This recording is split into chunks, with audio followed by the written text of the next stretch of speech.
Guys या जेवायला. तर आज बघा काय घेतलंय जेवणात. तुम्ही म्हणताल कणीस का घेतलंय काकून जेवायला. मग मी म्हणलं आता असं शिजवून ठेवलंय पण खायचंच लक्षात राहत नाही. मग म्हणलं आज ताटात घेऊया तर खायचं पण लक्षात राहील. आणि काका जेवायला बसलं ते बघा. काकाला लागते अशी आमटी चुरा करून खायला आणि इथं रस्सा प्यायला. हे रस हे करून घ्या जरा पुसून भाकरीला. तर या जेवायला आम्ही पण आता जेवायला बसते. भूक लागल्या. हे बघा जेवणात काय काय कढी आणि आज पालकची वेगळी भाजी म्हणजे वेगळी आमटी केली वेगळ्या पद्धतीची. तर बटाटा आणि पालक आज केली. रोज डाळ असत्या कधी मुगाची डाळ कधी आपलं तुरीची डाळ. पण मी काय केलं आज म्हटलं बटाटा पालक करूया मस्तपैकी. चांगलं झाले का हो? हां झालं. तर चला या जेवायला काय म्हणताय का नाही आपलं का खायचं म्हणलं का? हां सॉरी. तर हे बघा आता काका जेवायला बसल्यात. काका चालल्यात शेतात आणि माझं आता झालं किचनमधलं थोडं काम अनन्यानं केलं होतं. थोडं मी केलं. भाजी केली मी आणि आता काकाला जेवायला वाढले. काका जातील शेतात आणि मी जेवून आता माझ्या वरच्या शेतात जाणार आहे. तुम्हाला माहीत आहे टेरिसवर छोटं शेत आहे माझं. तिथं जाणार आहे एक नजर टाकायला आणि मग येऊन मला गहू नीट करायचं आहे. तर चला आता हे बघा असं वेगळ्या पद्धतीची पण पालकची भाजी करून बघा तुम्ही. छान लागत्या. आणि मला काही रेसिपी करायचं झालं नाही. कसं एक कॅमेरा धरायला लागतं आहे माणूस एक ना एक असं वर खाली करायचं म्हटलं तर मग ती होत नाही मला एकटीला. मग कधी कधी मी अशी दाखवते तुम्हाला बॅक कॅमेऱ्यानं पण आज नाही झालं. उशीर झाला आणि काकाला जायचं. हे बघा किती वाजलेला. हे बघा 11 वाजून गेलेल्या. मग ओरडायला लागतात काका की जाऊ दे लवकर. आणि पाऊस नाही ना त्यामुळे काय होतं गवत काढून होतं. आणि आज मी काय केलं नाही तर म्हणलं आज मोकळा टाईम मिळाला आहे मला. तर म्हणलं आज गहू निवडून ठेवूया आणि मग संध्याकाळी आपलं दळून आणायचं. तर गहू निवडायचं आहे मला. अजून वर जाऊन टेरेसवरनं यायचं आणि मग गहू निवडायचं. तर टेरेसवरनं एक फेरी मारून यायची जेवल्यावर. मग गहू निवडत बसायचं आणि मग बाकीची संध्याकाळचं. आणि आज काय ना काय कामं असते ती घरात राहिलं तरी काय ना काय वेगवेगळी कामं निघतातच नवीन. त्यामुळं ना घरात पण बसलं तर काय म्हणजे मोकळा टाईम नसतोच माझ्याजवळ. फक्त मला रेसिपीला काय होतं आहे तुम्हाला कायम मला कमेंट करताय की रेसिपी दाखवत जावा काकू रेसिपी. कधी मी दाखवते वेळ बघून या कोणतरी असं धरू लागायला असलं ना कॅमेरा तर मी तुम्हाला नक्कीच दाखवत्या. तर आज तेवढं मला झालं नाही. सॉरी त्याबद्दल.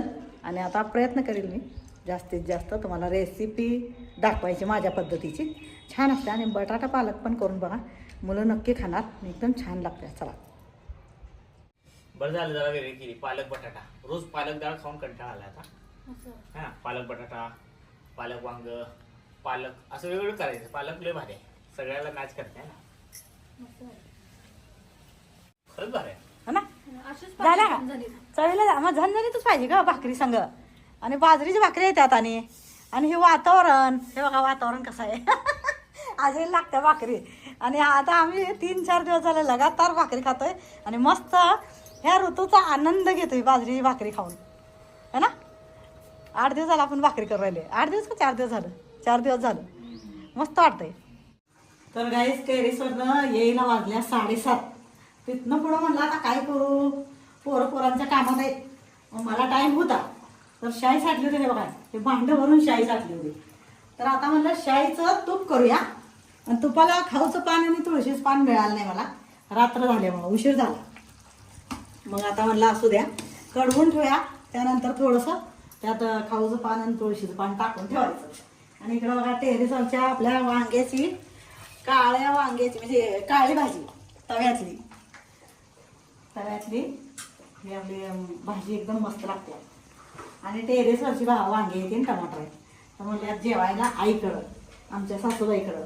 म्हणलं चाललाय तर काहीतरी घेऊन जाऊ आईला फळं आणि काहीतरी नारळ पाणी घे.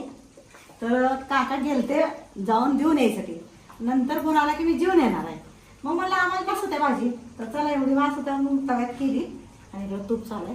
आणि तुम्ही म्हणाल असाल इकडं नळ आहे का काय आहे. पण ही गॅस फिटिंगचं झालं आता.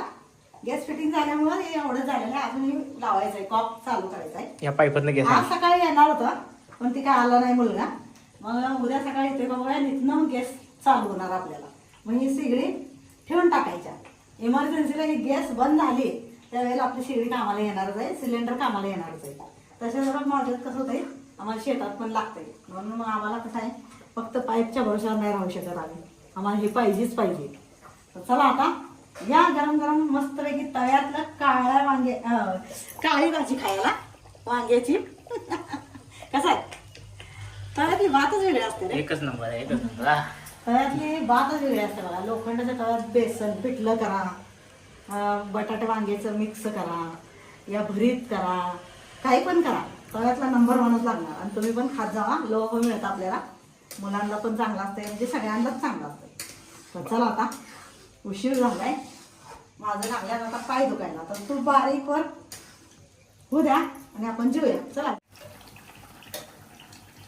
तर गाईज हे बघा, आता सगळं नुसतं जर असं तूप ठेवलं ना तर मग जळतंय लई आणि घरपूस वास यायला लागतो. त्यामुळं मी आता असं थोडं थोडं छानून घेते आणि त्यानंतर मग राहिलेलं कडू देते. आणि मग उद्या जरा असं काय करणार मी, आपलं खाऊचं पान तुळशीचं पान घालून मग अजून एकदा थोडंसं.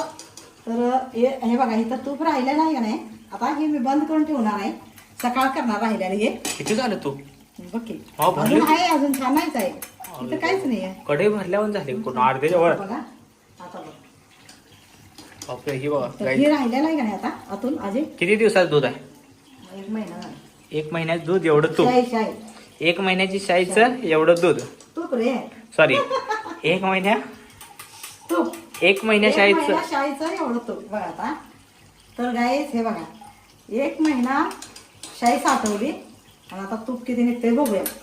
तर आता मी हे आहे का नाही, हे असंच झाकून ठेवणार आहे. आणि सकाळी यात खाऊचं पान आणि तुळशीचं पान घालून मग हे राहिलेलं कडवणार आहे. आता उशीर झालाय, माझी पण लागली आता पाठ दुखायला.